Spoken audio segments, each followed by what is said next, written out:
Hi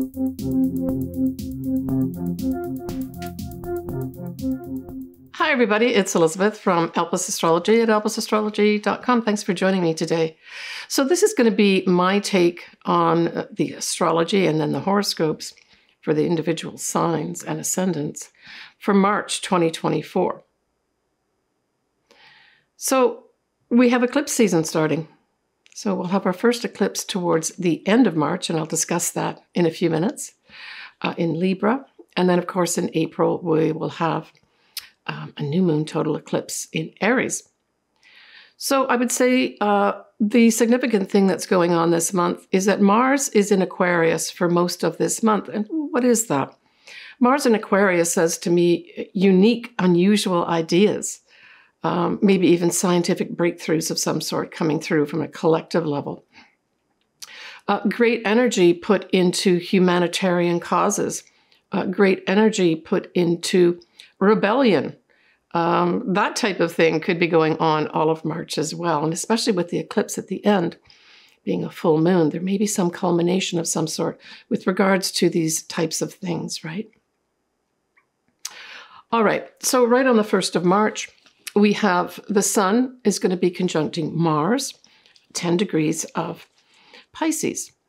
And so this says to me that some kind of rule or rules and regulations may come into place here. And I'm thinking in particular in Pisces, you know, we're always looking at compassionate things, immigrants, that type of thing, where there may be some real interesting stuff goes on there with regards to rules and regulations being put down that may have not been there before.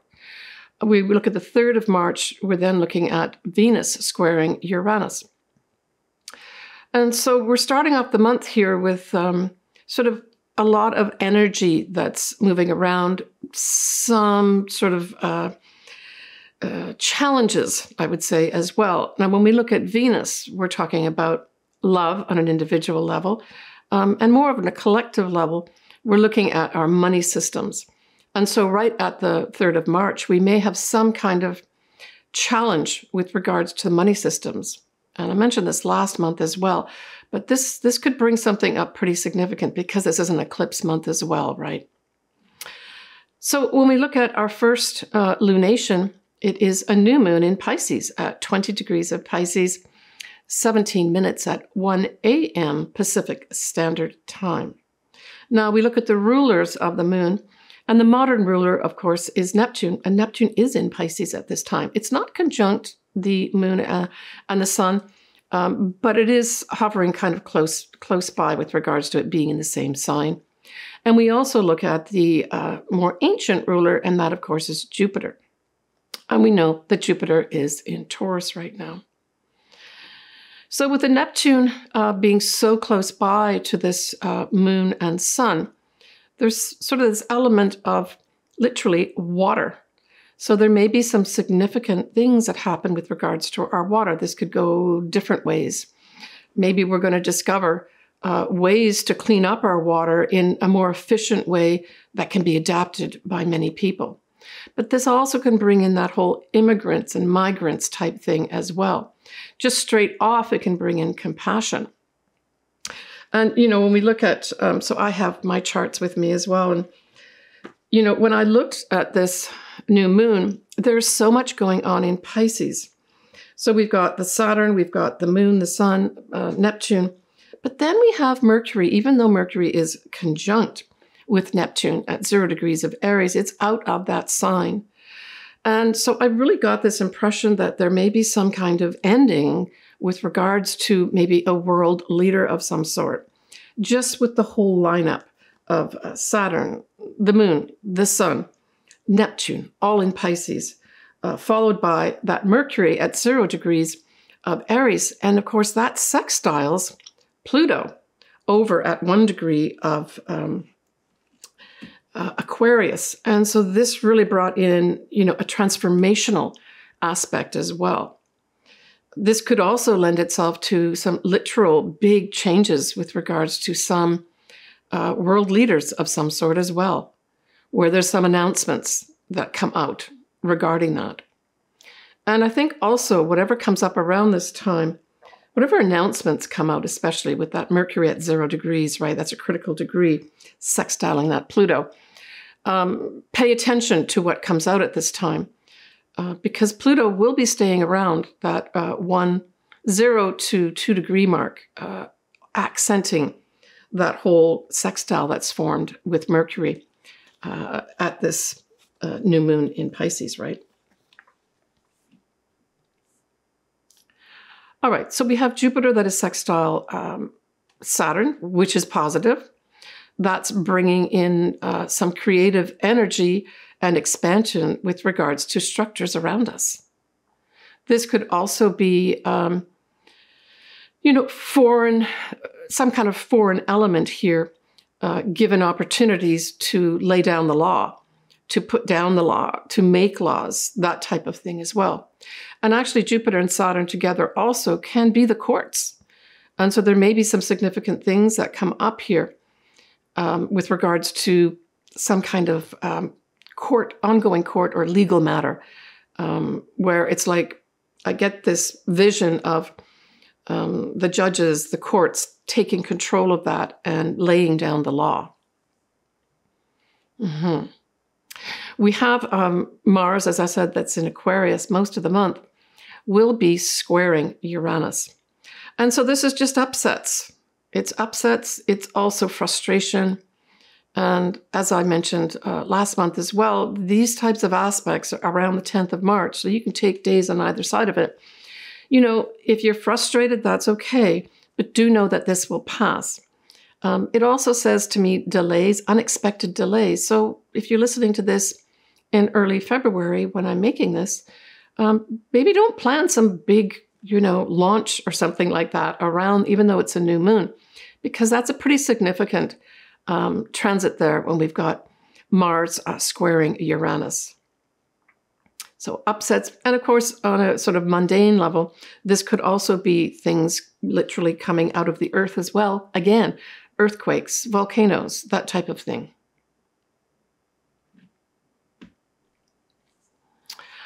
All right, when we look at, after this moon, we've got the 18th of March, and we have the Sun conjunct Neptune. And I think this is beautiful. Sun conjunct Neptune really brings out our compassionate sides of ourselves. It can also bring out things like inspiration with regards to Neptunian things. So inspiration for dance, inspiration for especially music, as well as sculpture of any sort of more leaning on the artistic side, right? It's like dreaming the dream, but putting it into these Pisces types things, which I think is some significant music could be made around this time, around that 18th of March. I like that a lot. The 19th of March, now we're going to have Mercury in Aries start its shadow period at 16 degrees of Aries. And in my individual signs that I'm going to do towards the end of this video, I am actually going to cover the Mercury retrograde as well, because it's a pretty significant one. In April, the actual retrograde starts early April, though, the first couple days of April. So that's why I'm going to cover it in this video as well. So pay attention to what happens around that 19th of March with regards to what? Well, it's new initiatives because it's in Aries. It's you wanting to express something individual. You want to move forward with something. And of course, Mercury itself refers to communications, any aspect of communications. It also refers to thoughts as well, writing, text, emails, phone calls. Pay attention to what comes up around that time period, because you will need to be addressing it again or going back over it again in April. When we look at the 24th of March, just before that full moon eclipse, we have Venus in Pisces sextiling Uranus. Okay, well, this is brilliant too. This is this nice opportunity to perhaps do something unusual with regards to anything Venus. So this could be an opportunity to increase our value of some sort.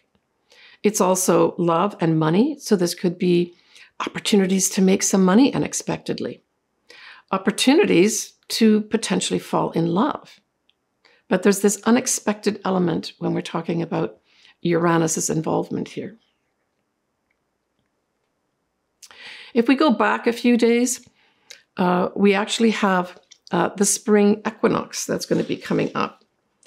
And the spring equinox I've got here in my chart on the Pacific coast is going to be March 19th at 8:07 p.m. Pacific Daylight Time. The sun will go in at 0 degrees and 0 minutes of Aries. And of course, this also represents the astrological new year as well. So this is a significant time.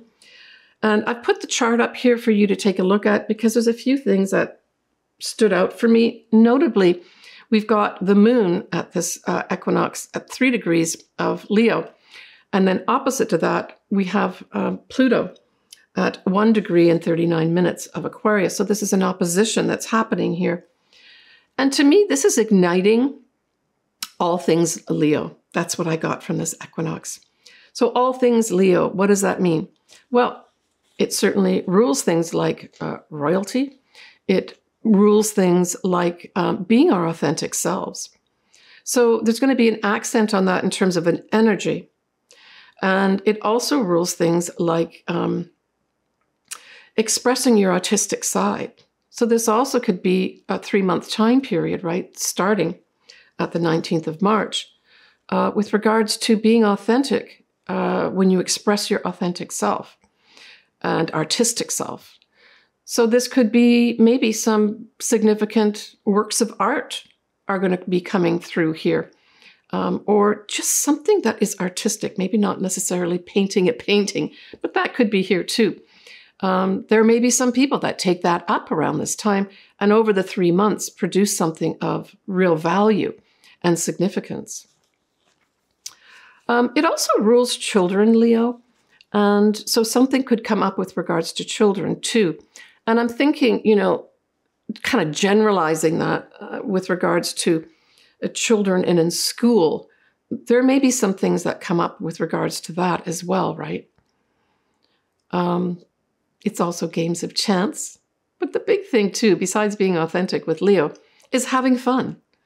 So take advantage of any of those types of energies coming up around that 19th of March, 2024, and maybe have some fun. There is a yod that's formed at this equinox, and the yod involves anchoring it is going to be Venus as well as Saturn at 10, 12 degrees of Pisces, and then Jupiter at 14 of Taurus. And they're going to be pointing to that south node that is at 15 degrees of Libra. So what does that all mean? Well, to me, it's bringing in a lot of factors to do with justice. In fact, that's what I came up with when I looked at this a few times. Lady Justice comes in, literally maybe riding her horse with the scales of justice. That's what I got at this. So this, again, I think is going to mark something like that with regards to something happening in the collective, right? But it's also about balance. That's the other thing I got too, that we need to seek balance. And that may also be brought up around this equinox. Start to see balance in your life. Seek harmony in your life as well, especially as it is with regards to other people, in particular relationships, right? When we look at that whole Libra influence as well. But Libra does represent any other, right? Okay. Let's move on now to that final lunation of the month. And of course, that is that full moon eclipse at 25 degrees, 25th of March. And it is at 5 degrees of Libra, 7 minutes. So what's the ruler? The ruler of that, of course, is Venus. And that Venus is in compassionate, intuitive, psychic, very, very feeling Pisces. This is going to happen at 12 noon Pacific Daylight Time. And I looked up what the Sabian symbol, I don't always cover the Sabian symbols, but I did for this one. I like to do it for eclipses for sure. And so we always round up in terms of degrees. So we look at 6 degrees of Libra. And for that degree point, this is what it says. A man watches his ideals taking a concrete form before his inner vision. So this is projecting what you see inside your head. So these are what? These are our dreams, our hopes, our wishes, right? It's also our intuition that's coming into play here as well. But it's asking, are your dreams, are what you are intuiting, are all these things well conceived, well thought through? And it's a question, right? But it's a wrap up here of some sort. And, going out again to the collective, because this is in Libra, we could say that it could be anything to do with legal matters in the collective, diplomatic type things. On a personal level, it could involve that too, but it may also involve some endings of relationships, or at least some endings from the standpoint of how you're handling that relationship, right? Now, don't forget, you're going to have another eclipse happening in Libra this year on the 2nd of October. That's going to be at 10 degrees of Libra. And as I said, that's a new moon. So whatever ends here, there will be something new that's going to be starting at the beginning of October in this same area.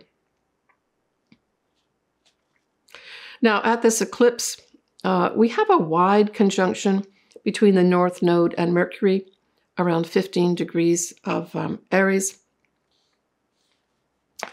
And of course, if we think about it and we go back up and we say, where did that shadow period start for that Mercury retrograde on the 19th of March?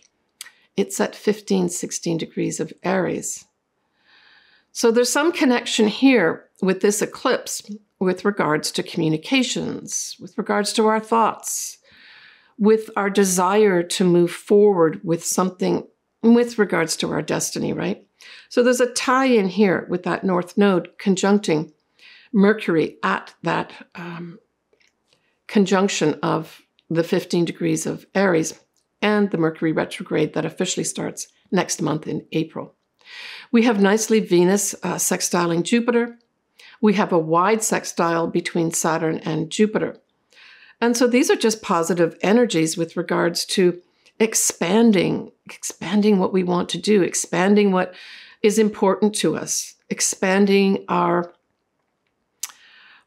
structures in our life. It even could do with, travel of some sort becomes something that's pleasurable as opposed to travel not being so pleasurable. And so it kind of lends itself that from a collective level. We do, though, have Venus doing a wide conjunction with Saturn. And for me, I would say that this also says, there could be some delay. There could be some delay with regards to money coming in for you if you have something around this degree point. It can also say it's not quite time yet.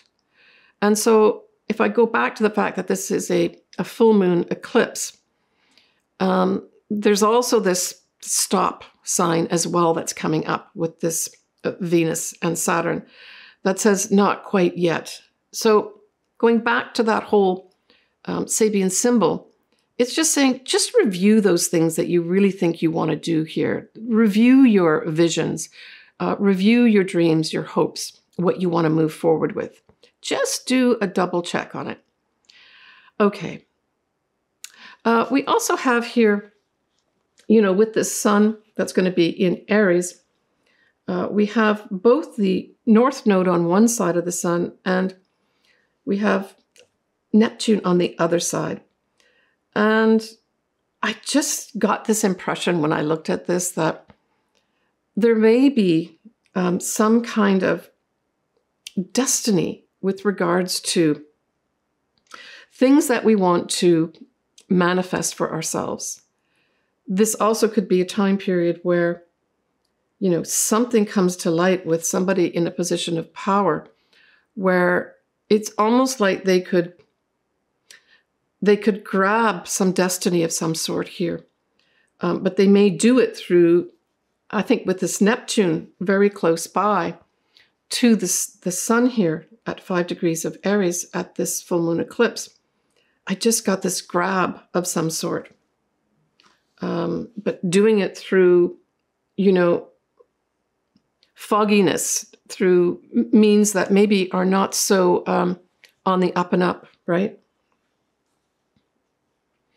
And we still have at this time too, we've got Mars now has gone into the first degree of Pisces, but we have Mars, we've got Saturn, we've got Venus, and we still have Neptune. They're all in Pisces. And so we're wrapping up the month here, the 25th.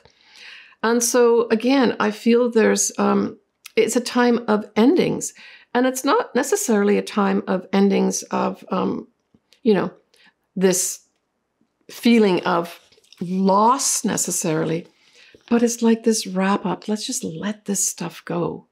Let's start something new here. So it's that sort of feeling that I still get, even though this is a completely different moon in Libra. But both these, the new moon in Pisces and then this full moon eclipse in Libra, I just get this feeling of letting go of some loss, but that it's important to do that if we're going to go on this new destiny path. And we may have somebody step forward to try to lead us in that way.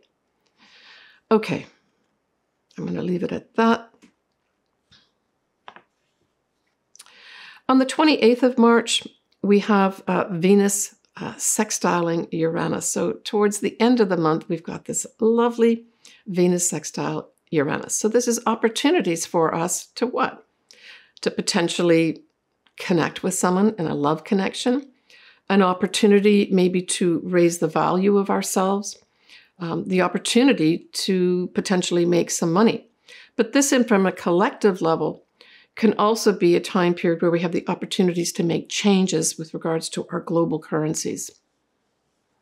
I just wanted to mention, you know, I talked about immigrants and that throughout this whole March 2024, and I think this is going to be important for sure.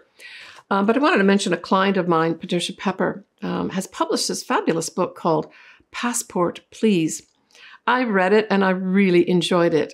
She gives a really compassionate but sort of true view of what happens being part of an immigration system. And this one is in the UK.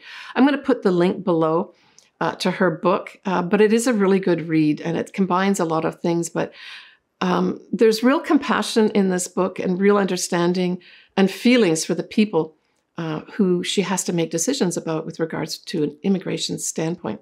I can't wait to see the movie when it comes out. All right, link below. So I'm going to move on next to your sun signs or ascendants you choose. I like the ascendants to start off with because it really indicates the area of your life, but the sun is also important in your chart. And of course, that gives you just a little bit more information how personally you might be affected as well. Before I do that, let's just do the April peak right now, okay? So April's going to just be hands down a big month. And Aries, you are featured 100%. What do we have in Aries? We've got our eclipse on the 8th of April. We have a Mercury retrograde happening in Aries. We've got Venus that's in Aries. And all these are going to be operating in Aries almost the whole month of April. And we also have, of course, that big conjunction of Jupiter conjunct Uranus at 21, 22 degrees of Taurus. So April is going to be a big month. I will cover that in detail. I did a video already, actually, for Jupiter conjunct Uranus through the ascendants and signs. I'll put that link below too, should you like to look at it. All right, let's move on to the sun signs and or ascendants next. So Capricorn. Capricorn, that new moon in Pisces sextiles your sign and involves your third house. So this favorably aspects anything to do with communications, writing, computers, your siblings, your neighbors, all these things, sales and commercial projects, all new beginnings in this area. And certainly when we look at Pisces, well, we're talking about water or any kind of liquids of any sort, but we're also talking about spiritual endeavors as well here, right? And then in a more practical sense, we're talking about institutions like hospitals, any compassionate project of any sort. These could all be up here for you in terms of a new opportunity. I mean, straight out, there may be some Capricorns get an opportunity to start writing something. It doesn't have to be a book, but writing something that has a real compassionate association with it. Maybe even something to do with hospitals or health of people. But there's a compassion element here as well. Maybe even something spiritual. Maybe some of you will write some spiritual stuff of some sort. It doesn't have to be a book, like I said. It could just be maybe you write an essay of some sort. That you get an opportunity to do that. For others, there may be this opportunity for the utilization of fluids and liquids of some sort with regards to a commercial or sales project here. And it's going to be different for everybody, okay? When we look at that Mercury in shadow in Aries, well, that squares your sign Capricorn and involves your 4th house. So there just may be difficult conversations that have to take place here. And the conversations may be in March open and you're able to talk. Then once the retrograde happens, you decide to review that and say, well, what I said in March, I would like to correct that or add something new to it. And then April is involved in maybe more honest communication of some sort. But this has to do with the home. So that's what? Your childhood home. It is the present home that you have. It is your mother, and by extension, your family, whoever your family is. So there may just be some difficulties and challenges that happen around this area that, you may have received some communication of some sort that you don't like. And that you have to incorporate that now with regards to your home and how your home is run at this time. It could be that, you're in communications with your mother and you realize that you're going to have to take care of some issues with regards to your mother or your family, right, of some sort. And it's a challenge for you.